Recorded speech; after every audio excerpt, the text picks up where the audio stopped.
Okay, in this series we are starting mathematics. So we are starting mathematics, and we will discuss about this. So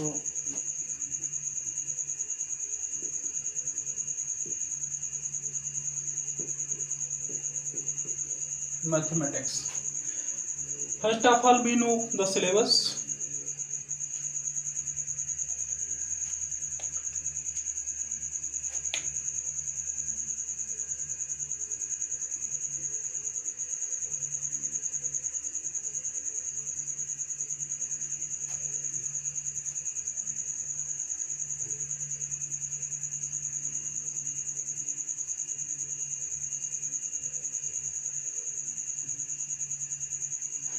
syllabus में हम देखेंगे इसमें क्या क्या हमें स्टडी करना है मैथमेटिक्स में। पहले होगा अपना अलजेब्रा,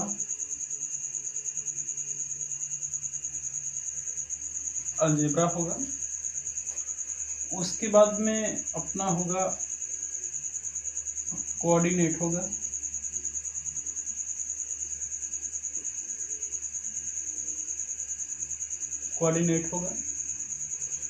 उसके बाद में हम देखेंगे कैलकुलस।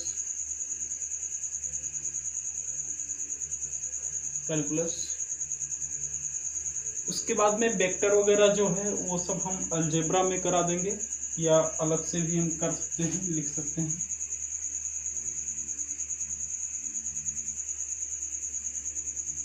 वेक्टर पहले स्टैटिक और डायनामिक्स नाम की बुक चलती थी, वो अब वेक्टर में एक शॉर्ट फॉर्म में है, उसको हम पढ़ा के कवर कर देंगे।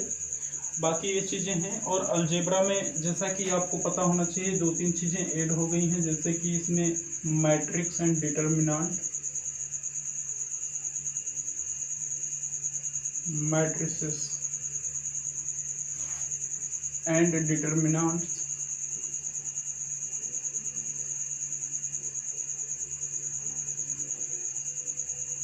इधर हो जाएगा सीरीज हो जाएगा। उसके बाद में इसमें मैट्रिक डिटर्मिनेंट सीरीज हो गया, और इसके बाद में इसमें इस तरह के और भी सब्जेक्ट ऐड हो जाएंगे। उसके बाद में उसी तरह से कोऑर्डिनेट में आपके सर्कल हो जाएगा, कोऑर्डिनेट में आपका सर्कल हो जाएगा।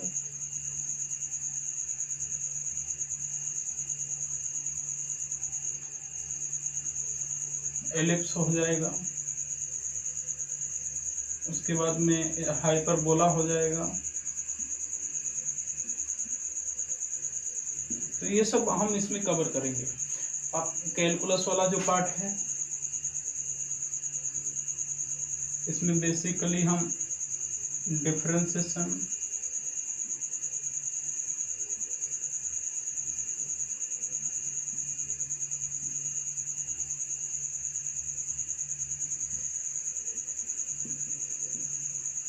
इंटीग्रेशन,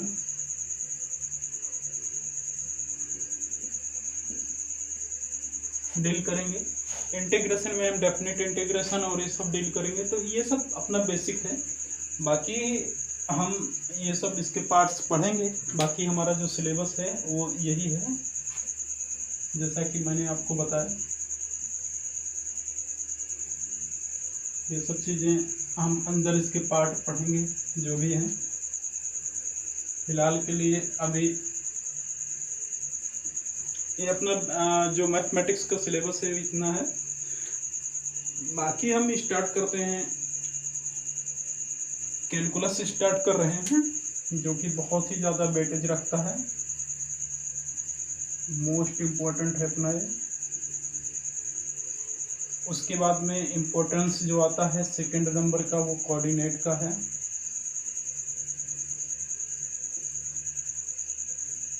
फिर अलजेब्रा आता है,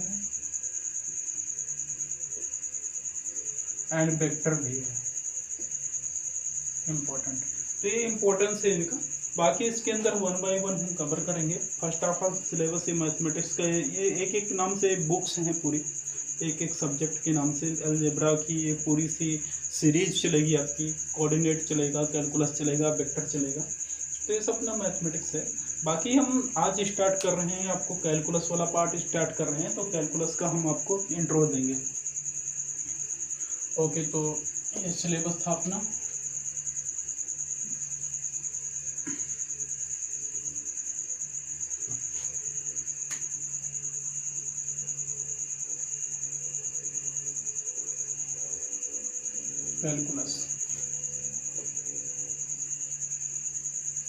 कैलकुलस को हिंदी में बोलते हैं समाकलन।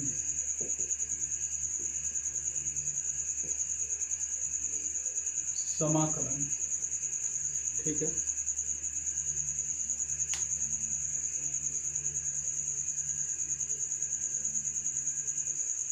सॉरी, समाकलन इसे नहीं बोलते, इसको कैलकुलस ही बोलते हैं। इसके दो पार्ट होते हैं।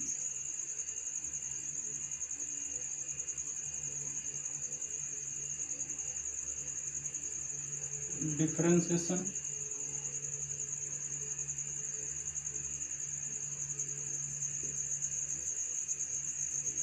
और इधर होता है अपना इंटीग्रेशन।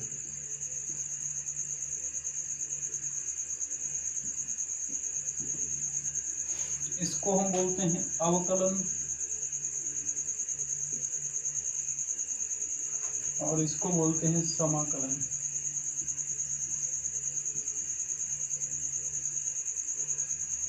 अब अवकलन और समाकलन, अब इसमें क्या होता है कि हम एक दो चैप्टर और पढ़ते हैं, जैसे कि एओडी पढ़ते हैं, एप्लीकेशन ऑफ डेरिवेटिव।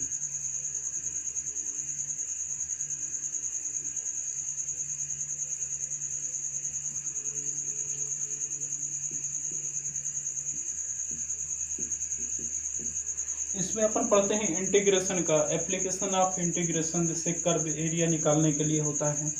कोई कर्व दे दिया गया, उसको हम इंटीग्रेट करके, क्योंकि उसकी कोई ज्योमेट्री नहीं है, कर्वेचर है, कर्व की कोई ज्योमेट्री नहीं होती। इस तरह के कर्व की क्या ज्योमेट्री है आपको समझना चाहिए। इस कोई भी कर्व जैसे कि हमने बना दिया, अगर हम इसमें देखिए स्टेप बाय स्टेप है तो हम डिफरेंशिएट भी कर सकते हैं, इंटीग्रेट भी कर सकते हैं।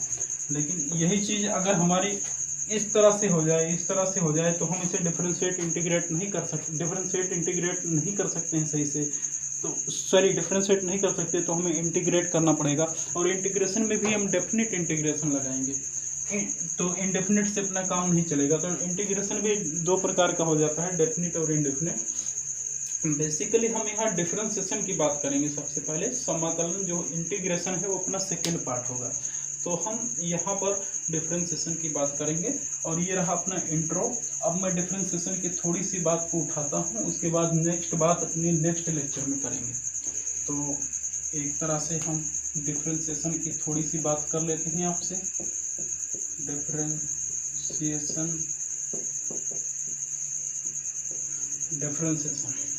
ये नीट और आईआईटी दोनों के लिए इम्पोर्टेंट है, डिफरेंशिएशन इंटीग्रेशन सीखना, क्योंकि इससे रिलेटेड क्वेश्चन उन्हें फिजिक्स में देखने को मिलेंगे और कैलकुलेशन वाले पार्ट में तो डेफिनेटली मिलेंगे। तो इसमें हम डिफरेंशिएशन सिखा रहे हैं। जैसे मान लीजिए कि डिफरेंशिएशन को लिखने का जो तरीका होता है वो d/dx होता है, ठीक है। या फिर हम इसे लिख सकते, इसको बोलते हैं जैसे dy/dx, मतलब y का x के सापेक्ष रेस्पेक्टिव टू x, y का x के सापेक्ष अवकलन, इसको हिंदी में बोलते हैं y। जो यहाँ लिखा रहेगा उसके सापेक्ष जो ऊपर वाला रहेगा वो डिफरेंशिएशन उसका होगा। जो ऊपर वाला लिखा रहेगा उसका डिफरेंशिएशन नीचे वाले के सापेक्ष, जैसे dx/dt। तो यहाँ पर x का अवकलन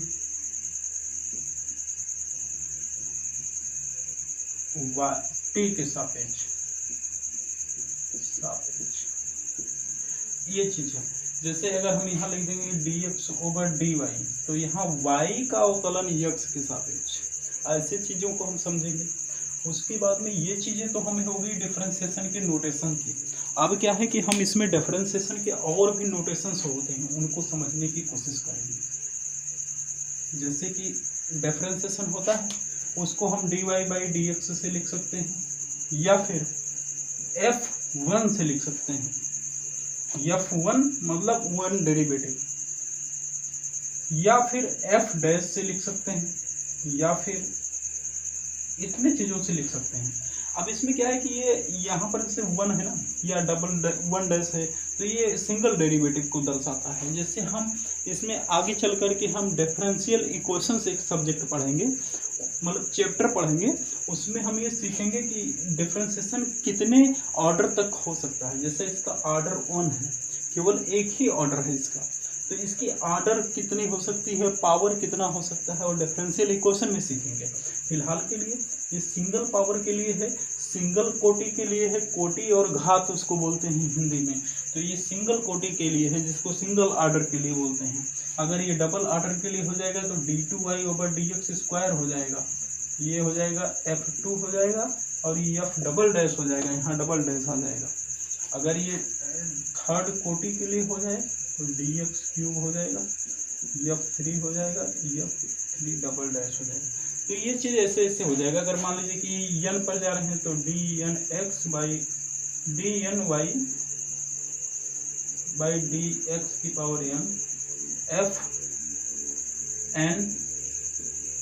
f'(n) मतलब n टाइम्स हो जाएगा।